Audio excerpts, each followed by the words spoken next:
Wherever you go, whatever you do, throw a little at it. Omax, Vest and Briefs. ஒன்றிணைந்த அதிமுக என்பது அவர்களின் உட்கட்சி விவகாரம் என பாஜக மாநில தலைவர் நயினார் நாகேந்திரன் தெரிவித்துள்ளார். இதுகுறித்து டெல்லியில் செய்தியாளர்களிடம் அவர் பேசிய காட்சிகளை மினி டாக்ஸ் பகுதியில் தற்பொழுது பார்க்கலாம். அதுக்கு பிறகு செங்கோட்டையன் அவர்கள் சந்தித்ததை பற்றி எனக்கு எதுவும் தெரியாது.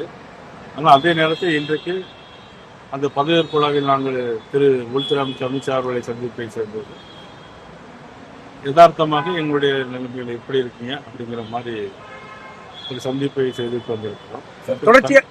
தொடர்ச்சியாக வந்துட்டு ஒருங்கிணைந்த அதிமுக அப்படின்னு உள்ளது எல்லாருடைய கோரிக்கையா இருந்துட்டு இருக்கு. அதை ஒரு கூட்டணி கட்சி தலைவராக நீங்க எப்படி பார்க்க? ஒருங்கிணைந்த அதிமுக என்பதை அதிமுகவுடைய உள்கட்சி விவகாரம். அதே நேரத்தில் என்னை பொறுத்தபடி அதிமுக திரு ஓபிஎஸ் அவர்கள், திரு டிடி தினகரன் எல்லோருமே புரட்சி தலைவருடைய எம்ஜிஆருடைய வழியிலே வந்தவர்கள். இவர்கள் எல்லோரும் திமுகவுடைய எதிரிலே செயல்பட்டவர்கள். திமுக வரக்கூடாது என்பதில் உணர்ந்தவர்கள். அந்த அடிப்படையில் எல்லோரும் ஒன்றாக வர வேண்டும். எதிரில் உள்ள எல்லோரும் ஒன்றாக சென்று தமிழ்நாட்டில் நடைபெறுகிற இந்த ஆட்சி அகற்றப்பட்டு மீண்டும் தேசிய ஜனநாயக கூட்டணி ஆட்சி வர வேண்டும் என்பதுதான் எங்களுடைய நோக்கமாகும். Wherever you go, whatever you do, throw a little at it. Omax, Vest and Briefs.